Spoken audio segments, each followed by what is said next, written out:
130वां संविधान संशोधन विधेयक 2025 जिसे केंद्रीय मंत्री अमित शाह ने लोकसभा में अभी पेश किया हुआ है।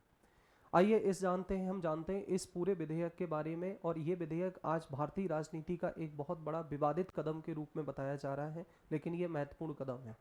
तो नमस्कार, मेरा नाम है अरुण भदौरिया और आज हम बात करने वाले हैं 130वें संविधान संशोधन विधेयक, जिसे हाल ही में भारतीय संसद में या लोकसभा के अंदर अमित शाह जी द्वारा पेश किया गया और इसे एक ज्वाइंट पार्लियामेंट्री कमेटी के समक्ष भेजा गया है।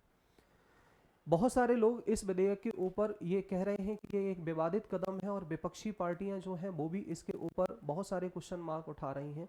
तो इस वजह से ये टॉपिक हमारी रोज़मर्रा की ज़िंदगी के लिए या थोड़ी बहुत भी हम अगर राजनीति का ज्ञान रखते हैं तो उसके लिए ये जानना जरूरी है। और यदि हम किसी भी प्रतियोगी परीक्षा की तैयारी कर रहे हैं तो उसमें आने वाले प्रश्नों के लिए भी इसको समझना बहुत ज़रूरी है। तो आज हम विस्तार से इस विधेयक के बारे में बात करेंगे। हमारे साथ जुड़े रहें सभी लोग, आपको ये बहुत यूजफुल और कुछ नॉलेजफुल फैक्ट्स आपको मिलने वाले हैं। सबसे पहले बात करते हैं इस विधेयक को क्यों लाया गया। तो 130वां जो संविधान संशोधन विधेयक है, इसको लाने के पीछे का सरकार द्वारा जो प्रस्ताव बताया जा रहा है वो ये है कि जो भी आपराधिक मामले हैं या ऐसे नेता, मुख्यमंत्री, मंत्री या प्रधानमंत्री जो आपराधिक आरोपों का सामना कर रहे हैं, उनके द्वारा जो लगातार पिछले कुछ समय से सत्ता में बने रहने या अपने द्वारा जेल में रहते हुए सत्ता चलाने का जो काम किया जा रहा था, उसको रोकने और देश के अंदर सुशासन व्यवस्था को लागू करने के लिए इसे लाने का कदम बताया गया।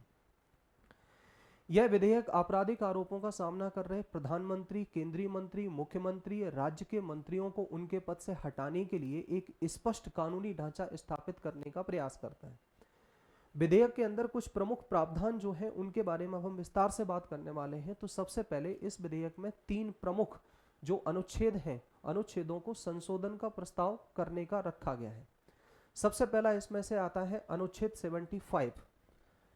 भारतीय संविधान का जो आर्टिकल 75 है, उसको आर्टिकल 75, इसमें सबसे पहले संशोधन का प्रस्ताव रखा गया है।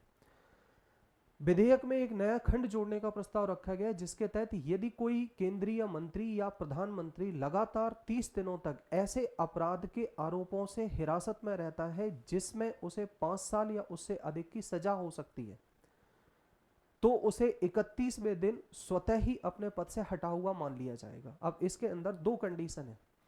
यदि ये आरोप किसी केंद्रीय मंत्री के खिलाफ लगते हैं तो प्रधानमंत्री राष्ट्रपति को सिफारिश करेंगे 30 दिन के अंदर कि उस मंत्री को पद से 31वें दिन अपने आप बर्खास्त कर दिया जाए।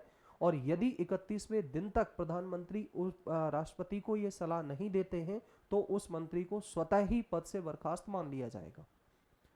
यदि ये आरोप प्रधानमंत्री के संबंध में है तो प्रधानमंत्री चाहे राष्ट्रपति को सिफारिश करें या ना करें, 31वें दिन उन्हें अपने पद से हटा हुआ मान लिया जाएगा। इसके अंदर दूसरा जो अनुच्छेद है उसमें संशोधन प्रक्रिया की गई है, तो वो है आर्टिकल 164, 164 भारतीय संविधान का आर्टिकल 164। ये राज्यों के मंत्रियों के लिए है। जैसे 75 के तहत जो प्रावधान किए गए हैं उसी तरह राज्य के मुख्यमंत्री और मंत्रियों के लिए भी किया गया है। यदि कोई मंत्री 30 दिनों तक हिरासत में रहता है तो मुख्यमंत्री की सलाह पर राज्यपाल उसे हटा सकते हैं, और यदि मुख्यमंत्री 31वें दिन तक सलाह नहीं देता है तो मंत्री स्वतः ही पद से हटा हुआ मान लिया जाएगा। मुख्यमंत्री के मामले में यदि वह 30 दिनों तक हिरासत में रहते हैं तो उन्हें 31वें दिन अपने आप पद छोड़ना पड़ेगा, और यदि वो इस्तीफा नहीं देते तब भी उन्हें पद से हटा हुआ मान लिया जाएगा। इसमें जो तीसरा अनुच्छेद आता है वो आता है 239 AA, आर्टिकल 239 AA। ये आर्टिकल 239 जो आता है वो है दिल्ली के लिए।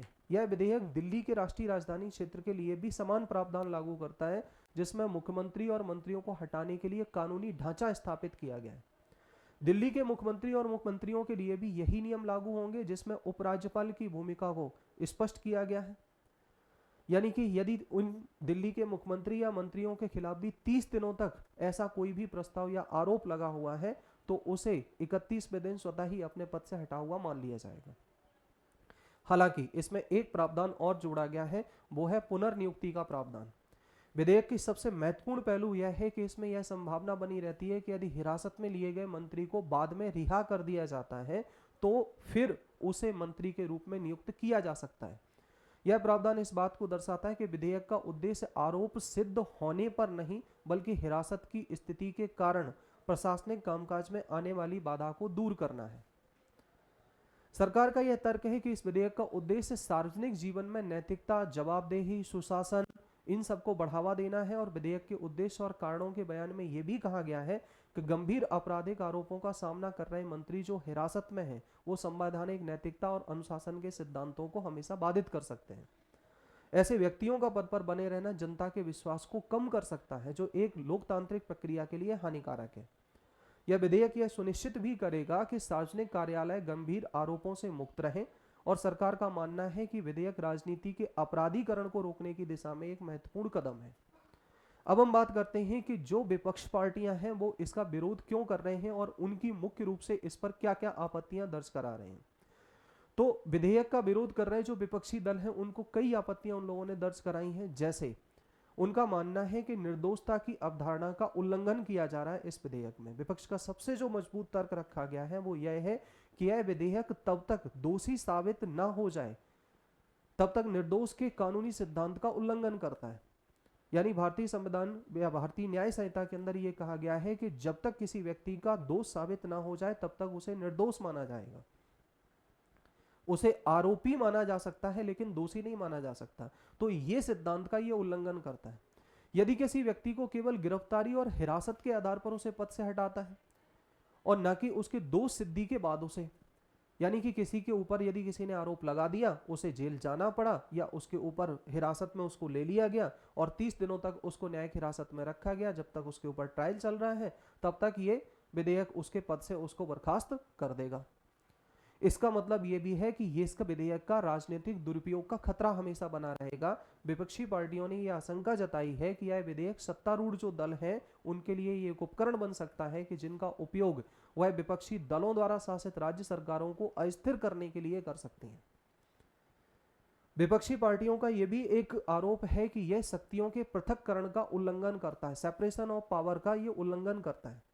यह विधेयक कार्यपालिका को अधिक शक्ति देता है और न्यायपालिका की भूमिका को कमजोर करता है। मनीष सिसोदिया जैसे जो कुछ विपक्षी नेता हैं उन लोगों ने इसे पुलिस राज्य की संज्ञा के रूप में भी अभिगृहित किया हुआ है।